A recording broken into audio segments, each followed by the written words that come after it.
उस टाइम पे मेरी बेटी मात्र 2 साल की थी। उसको तब पता भी नहीं था पापा मम्मी कैसे हैं, मेरे साथ मार पिटाई होती थी तो मेरी बेटी बैठ के देखती थी। मैं श्री कृष्ण जी को बहुत ज़्यादा मानती हूँ। फ्यूचर में मैं यही चाहती हूँ कि मैं एक सक्सेस पावरफुल वूमेन बनूँ। थक कर बैठ गई हूँ मैं, अभी हारी नहीं हूँ मैं, ऐ ज़िंदगी मुझ पे तरस मत खा, अभी बेचारी नहीं हूँ मैं।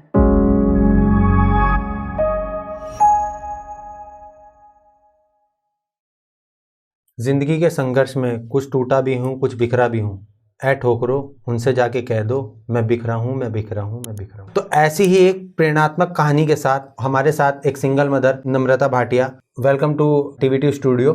Thank you. So Namrata ji, हम आपसे जानना चाहेंगे कुछ कहानियाँ, कुछ किस्से जो बन चुके हैं जीवन के हिस्से, जिनकी कहानी कुछ ऐसी है कि जो शायद लोगों को एक ऐसी प्रेरणा देती है कि लोग उससे अपने जीवन में हार ना माने। नम्रता जी, आप सबसे पहले अपने जीवन की वो चीज़ें बताइए जो घटनाएं आपसे हो पाया, लेकिन और लोग होते तो टूट जाते, बिखर जाते।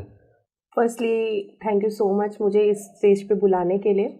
आपने मुझे इस लायक समझा कि मैं अपनी स्टोरी दूसरों को बता सकूं, जिससे जो मेरी जैसी लेडीज़ हैं जो बहुत जल्दी हार मान जाती हैं, उनको मैं कुछ इंस्पिरेशन दे सकूं। मैं एक मिडिल क्लास फैमिली से बिलोंग करती हूँ, मुजफ्फरनगर से, यूपी, आपने नाम सुना ही होगा, जहाँ मेरे फादर मदर ब्रदर सिस्टर ये दोनों मेरे से छोटे हैं, मैं ही बड़ी थी। 21 साल की उम्र में मेरी शादी तय कर दी थी मेरे घर वालों ने, जहाँ पर मैं बहुत ज़्यादा कंफ्यूज थी। उस टाइम पे मेरी कॉलेज पढ़ाई भी चल रही थी, तो मैं बहुत ज़्यादा, मेरे दो मन हो रहे थे कि मैं शादी करूं या ना करूं। लेकिन अरेंज मैरिज थी, माँ बाप का भी प्रेशर था कि लड़का अच्छा है, चलो ठीक है कर लेनी चाहिए शादी, लड़की का घर बस जाएगा, लड़की खुश रहेगी, ठीक है जैसा हो रहा है, किस्मत करा रही है, डेस्टिनी करा रही है, हम उसी में चलते हैं। तो मैंने हाँ बोल दी शादी के लिए।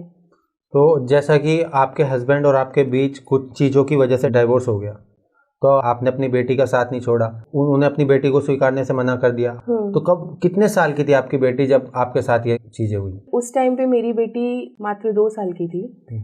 उसको तब पता भी नहीं था पापा मम्मी कैसे हैं, कैसे होते हैं, कैसे नहीं होते। मेरे साथ मार पिटाई होती थी तो मेरी बेटी बैठ के देखती थी। छोटी सी बेटी, आप समझ सकते हो कि बच्चों पे कैसा असर पड़ता है। तो कैसा फील हुआ, मतलब उस टाइम पे क्या लगा कि क्या कर सकते हो, कि आग लगा दो दुनिया में, या फिर सुसाइड कर लो, या फिर क्या फील हो रहा था अंदर से? आपको पता है ना, मिडिल क्लास और ये भारत की जनता की सोच यही होती है कि अगर डिवोर्स हुआ है तो क्यों हुआ है, लड़की में ही कोई कमी होगी, लड़की ही गलत होगी। मैंने भी इस तरह से बहुत सारे क्वेश्चंस झेले हैं, समाज के ताने सुने हैं। ऐसा मोमेंट आ गया था कि मैं 1 साल तक तो अपने घर से बाहर भी नहीं निकली थी। आपको पता है, लोग गली मोहल्ले ये सब जीने नहीं देते हैं कि लड़की घर में आके बैठ गई है। इसी डर से मेरे माँ बाप भी घर से बाहर निकलना बंद कर दिया था। लेकिन मैं उस टाइम पे इतना डिप्रेशन में आ गई थी कि मैं श्री कृष्ण जी को बहुत ज़्यादा मानती हूँ। तो मैंने सोचा, जब उन्होंने अपनी लाइफ में हर चीज़ छोड़ी, उसके बाद भी वो इतना आगे निकल गए, तो मैं तो एक इंसान हूँ, मैं कुछ उनके प्रेरणा पे तो चल ही सकती हूँ ना। तो फिर मैंने एक एम बनाया कि नहीं, मुझे हारना नहीं है, मैं आगे बढ़ूंगी और बढ़ती चली जाऊंगी। जितनी बार भी थकूंगी रुकूंगी, लेकिन नहीं, बस आगे और आगे ही बढ़ती चली जाऊंगी। बहुत लोग ऐसे हैं, मतलब आप लाइफ में मानते हो बहुत लेडीज ऐसी हैं जो आज भी ऐसा ही करती हैं, जिनके हस्बैंड कोसते हैं, कभी किसी को दहेज पे, कभी किसी को रूप रंग पे, कभी किसी को परिवार की मासिक आय पे कि उतना नहीं कमाते, दहेज नहीं मिला। तो इन चीज़ों को तो आपने अपनी ज़िंदगी में देख ही लिया है, कहाँ तक प्रेशर गिरती है। जैसे पाँचों उंगली बराबर नहीं होती, जो आज जैसी स्थिति है वो कल वैसी नहीं होगी। तो उन लोगों के लिए, या उन लेडीज़ों के लिए, या उन परिवार के लिए जो ऐसी चीज़ें झेल रहे हैं, कहाँ तक उसको बर्दाश्त करें, उन चीज़ों से बाहर कैसे निकले, बाहर नहीं निकला जा रहा है तो अपने आप को किस तरीके से, मतलब ये डेवलप करें कि वो उस चीज़ को फेस ना कर पाए, उनके लिए आप क्या कहेंगी? तो मैं उन लेडीज़ को यही प्रेरणा देना चाहूँगी कि अगर सपोज़ आप ऐसी चीज़ों से झेल रहे हैं, फर्स्टली तो मैं यही भगवान से दुआ करूँगी कि वो ऐसे पड़ाव पर ना आए। अगर वो झेल रही है तो वो प्लीज़ हार ना माने, अपनी जो एक विल पावर होती है उसको गिरने ना दें, मेहनत करें, जितना हो सके आगे बढ़ें।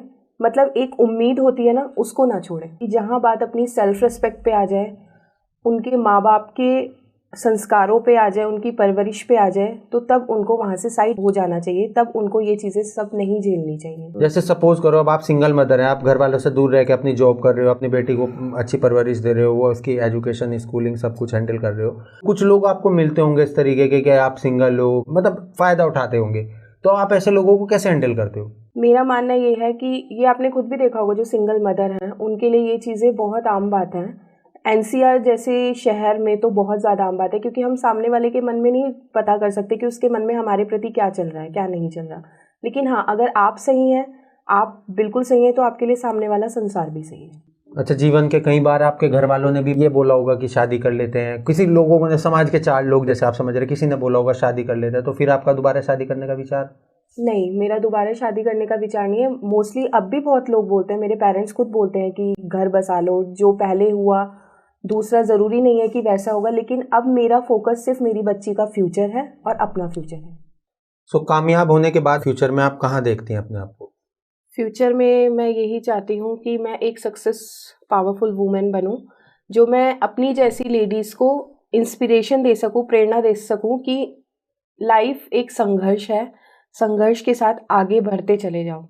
मैं आपको एक लाइन बोलना चाहूँगी, थक कर बैठ गई हूँ मैं, अभी हारी नहीं हूँ मैं, ए ज़िंदगी मुझ पे तरस मत खा, अभी बेचारी नहीं हूँ मैं। बहुत खूब।